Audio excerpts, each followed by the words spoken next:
ಭಾರತದ ಅತ್ಯಂತ ಪ್ರಾಚೀನ ಮತ್ತು ಶ್ರೀಮಂತ ಸಾಹಿತ್ಯ ಪರಂಪರೆ ಎಂದರೆ ಅದು ಕನ್ನಡ ಸಾಹಿತ್ಯ. ಸಾವಿರಕ್ಕೂ ಹೆಚ್ಚಿನ ಇತಿಹಾಸವನ್ನು ಹೊಂದಿರುವ ಕನ್ನಡ ಸಾಹಿತ್ಯವು ಕಾವ್ಯ, ಕಾದಂಬರಿ, ವಚನ, ಪ್ರಬಂಧ, ನಾಟಕ ಮತ್ತು ಜನಪದ ಸಾಹಿತ್ಯಗಳಿಂದ ಸಮೃದ್ಧವಾಗಿದೆ. ಕನ್ನಡ ಭಾಷೆಯ ಶ್ರೀಮಂತ ಸಾಹಿತ್ಯ ಕವಿಗಳು, ಸಾಹಿತಿಗಳು ಪ್ರಮುಖ ಪಾತ್ರ ವಹಿಸುತ್ತಾರೆ. ಅದರಲ್ಲಿಯೂ ನಮ್ಮ ಕನ್ನಡ ಸಾಹಿತ್ಯವು ಹಿಂದಿ ಭಾಷೆಯ ನಂತರ ಅತ್ಯಂತ ಹೆಚ್ಚಿನ ಸಂಖ್ಯೆಯಲ್ಲಿ ಅಂದರೆ 8 ಜ್ಞಾನಪೀಠ ಪ್ರಶಸ್ತಿಯನ್ನು ಪಡೆದುಕೊಂಡಿರುವ ಸಾಹಿತ್ಯವಾಗಿದೆ. ಸ್ನೇಹಿತರೆ, ಹಿಂದಿನ ವಿಡಿಯೋಗಳಲ್ಲಿ ಕುವೆಂಪು, ದ ರಾ ಬೇಂದ್ರೆ, ಶಿವರಾಮ ಕಾರಂತ್, ಮಾಸ್ತಿ ವೆಂಕಟೇಶ್ ಅಯ್ಯಂಗಾರ್ ಮೊದಲಾದ ಹೀಗೆ ಮೊದಲಿಗೆ ಕನ್ನಡ ಸಾಹಿತ್ಯಕ್ಕೆ ಜ್ಞಾನಪೀಠ ಪ್ರಶಸ್ತಿಯನ್ನು ತಂದುಕೊಟ್ಟಂತಹ 4 ಸಾಹಿತಿಗಳ ಕವಿ ಪರಿಚಯವನ್ನು ಮಾಡಿರುವೆನು. ಆ ವಿಡಿಯೋಗಳ ಲಿಂಕ್ ಡಿಸ್ಕ್ರಿಪ್ಷನ್ ನಲ್ಲಿ ನೀಡಿದ್ದೇನೆ. ಇಂದಿನ ವಿಡಿಯೋದಲ್ಲಿ ಕನ್ನಡ ಭಾಷೆಯ ಪರವಾಗಿ ಹೋರಾಡಿ ಕನ್ನಡಿಗರ ಮನದಲ್ಲಿ ಅಮರರಾದ ಸಾಹಿತ್ಯ ದಿಗ್ಗಜ ಗೋಕಾಕ್ ಎಂಬ ಹೆಸರು ಕೇಳಿದ ತಕ್ಷಣ ಇವರ ನೆನಪಾಗುತ್ತದೆ. ಅವರೇ ವಿಕ್ರು ಗೋಕಾಕ್. ವಿನಾಯಕ ಕೃಷ್ಣ ಗೋಕಾಕ್ ಅವರ ಜೀವನ ಸಾಧನೆಗಳ ಕುರಿತಾದ ಮಾಹಿತಿಗಳನ್ನು ಇಂದಿನ ವಿಡಿಯೋದಲ್ಲಿ ತಿಳಿದುಕೊಳ್ಳೋಣ. ಅದಕ್ಕೂ ಮುನ್ನ ನಿಮ್ಮಲ್ಲೂ ಕನ್ನಡದ ವಿಷಯಗಳನ್ನು ಅರಿಯಬೇಕೆಂಬ ಕುತೂಹಲ ಹೆಚ್ಚಿದ್ದರೆ, ಕನ್ನಡದ ವಿಷಯಗಳನ್ನು ತಿಳಿದುಕೊಳ್ಳಬೇಕೆಂಬ ಹಂಬಲ ನಿಮ್ಮಲ್ಲಿದ್ದರೆ ತಪ್ಪದೆ ಪೂರ್ಣಿಮಾ ಕನ್ನಡ ಜಿಜ್ಞಾಸೆ ವಾಹಿನಿಗೆ ಸಬ್ಸ್ಕ್ರೈಬ್ ಮಾಡಿಕೊಳ್ಳಿ. ಇದರಿಂದ ನಮಗೆ ಹೆಚ್ಚು ಮಾಹಿತಿಗಳನ್ನು ಸಂಗ್ರಹಿಸಲು ಸಹಾಯವಾಗುತ್ತದೆ. ಗೋಕಾಕ್ ವರದಿ ಹಾಗೂ ಗೋಕಾಕ್ ಚಳುವಳಿಯಲ್ಲಿ ವಿಕ್ರು ಗೋಕಾಕ್ ಅವರೇ ಕೇಂದ್ರ ಬಿಂದುವಾಗಿ ಕಾಣಿಸಿಕೊಳ್ಳುತ್ತಾರೆ. ಕನ್ನಡಿಗರ ಮನದಲ್ಲಿ ಕ್ರಾಂತಿಯ ಕಿಡಿ ಹಚ್ಚಿದಂತಹ ವಿಕ್ರು ಗೋಕಾಕ್ ಅವರ ಕುರಿತಾಗಿ ಇಂದಿನ ವಿಡಿಯೋದಲ್ಲಿ ತಿಳಿದುಕೊಳ್ಳೋಣ. ವಿನಾಯಕ ಕೃಷ್ಣ ಗೋಕಾಕ್ ಅವರ ಜನನ 9 ಆಗಸ್ಟ್ 1909 ಹಾವೇರಿ ಜಿಲ್ಲೆಯ ಸವಣೂರಿನಲ್ಲಿ ಜನಿಸುತ್ತಾರೆ. ತಂದೆ ಕೃಷ್ಣರಾಯರು ಹಾಗೂ ತಾಯಿ ಸುಂದರಮ್ಮ. ಮಡದಿಯ ಹೆಸರು ಶಾರದಾ ದೇವಿ ಹಾಗೂ ಮಗನ ಹೆಸರು ಅನಿಲ್ ಗೋಕಾಕ್. ವಿಕ್ರು ಗೋಕಾಕ್ ಅವರ ವಿದ್ಯಾಭ್ಯಾಸದ ಕುರಿತಾಗಿ ಸವಣೂರಿನಲ್ಲಿ ಪ್ರಾಥಮಿಕ ಶಿಕ್ಷಣ, 1925ರಲ್ಲಿ ಮಸ್ಜಿದ್ ಹೈಸ್ಕೂಲ್ ಸವಣೂರಿನಲ್ಲಿ ಮಾಧ್ಯಮಿಕ ಶಿಕ್ಷಣ, 1929ರಲ್ಲಿ ಕಾಲೇಜು ಶಿಕ್ಷಣ ಮುಗಿಸಿ ಕರ್ನಾಟಕ ಕಾಲೇಜು ಧಾರವಾಡದಲ್ಲಿ BA ಪದವಿ ಸೇರ್ಪಡೆಗೊಳ್ಳುತ್ತಾರೆ. 1931ರಲ್ಲಿ ಮುಂಬೈ ವಿಶ್ವವಿದ್ಯಾಲಯದಿಂದ MA ಪದವಿ, 1936ರಲ್ಲಿ ಇಂಗ್ಲಿಷ್ ಭಾಷೆಯ ಹೆಚ್ಚಿನ ವಿದ್ಯಾಭ್ಯಾಸಕ್ಕಾಗಿ ಇಂಗ್ಲೆಂಡ್ ನ ಆಕ್ಸ್ಫರ್ಡ್ ವಿಶ್ವವಿದ್ಯಾಲಯಕ್ಕೆ ಪ್ರಯಾಣ.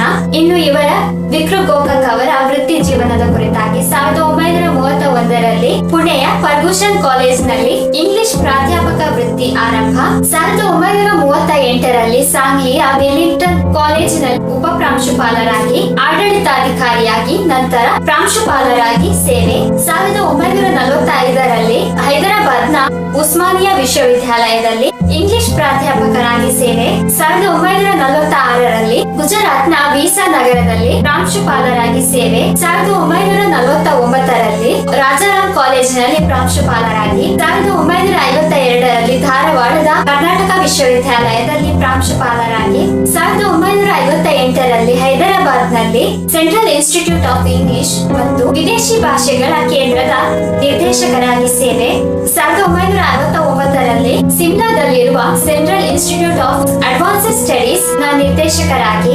1966ರಲ್ಲಿ ಬೆಂಗಳೂರು ವಿಶ್ವವಿದ್ಯಾಲಯದ ಉಪಕುಲಪತಿಯಾಗಿ, 1969ರಲ್ಲಿ ಸಮನ್ವಯ ಪತ್ರಿಕೆಯ ಆರಂಭ, 1977ರಲ್ಲಿ ಭಾರತೀಯ ಜ್ಞಾನಪೀಠ ಪುರಸ್ಕಾರ ಆಯ್ಕೆ ಸಮಿತಿಯ ಅಧ್ಯಕ್ಷರು, 1978ರಲ್ಲಿ ಕೇಂದ್ರ ಸಾಹಿತ್ಯ ಅಕಾಡೆಮಿಯ ಉಪಾಧ್ಯಕ್ಷರಾಗಿ, 1980ರಲ್ಲಿ ಭಾಷಾ ಸಮಿತಿಯ ಅಧ್ಯಕ್ಷರು ಅಂದರೆ ಗೋಕಾಕ್ ವರದಿಯ ಅಧ್ಯಕ್ಷರಾಗಿ, 1981ರಲ್ಲಿ ಸತ್ಯಸಾಯಿ ಸ್ವೀಕೃತ ವಿಶ್ವವಿದ್ಯಾಲಯದ ಕುಲಪತಿಯಾಗಿ, 1982ರಲ್ಲಿ ಕೇಂದ್ರ ಸಾಹಿತ್ಯ ಅಕಾಡೆಮಿಯ ಅಧ್ಯಕ್ಷರಾಗಿ, ಹೀಗೆ ಸಾಹಿತ್ಯದ ಹಲವಾರು ಕ್ಷೇತ್ರಗಳಲ್ಲಿ ಇವರು ತಮ್ಮ ಸೇವಾ ವೃತ್ತಿಯನ್ನು ನಿರ್ವಹಿಸಿದ್ದಾರೆ.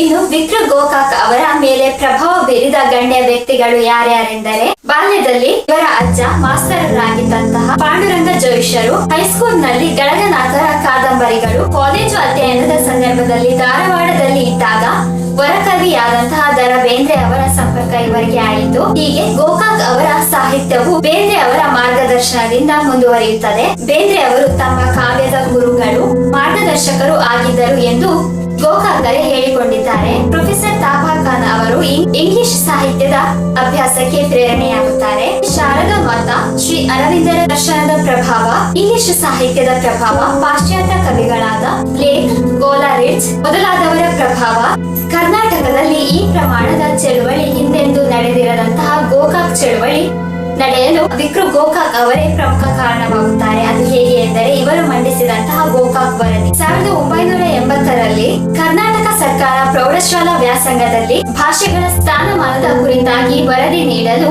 ವಿಕ್ರು ಗೋಕಾಕ್ ಅವರ ಅಧ್ಯಕ್ಷತೆಯಲ್ಲಿ ಸಮಿತಿಯನ್ನು ರಚಿಸಲಾಯಿತು. ಈ ಸಮಿತಿ ನೀಡಿದ ವರದಿಯು ಕನ್ನಡದ ಪರವಾಗಿತ್ತು. ಆದರೆ ಅಂದಿನ ಸರ್ಕಾರ ಇದನ್ನು ಅನುಮೋದಿಸಲು ಹಿಂದೆ ಮುಂದೆ ನೋಡಿತು.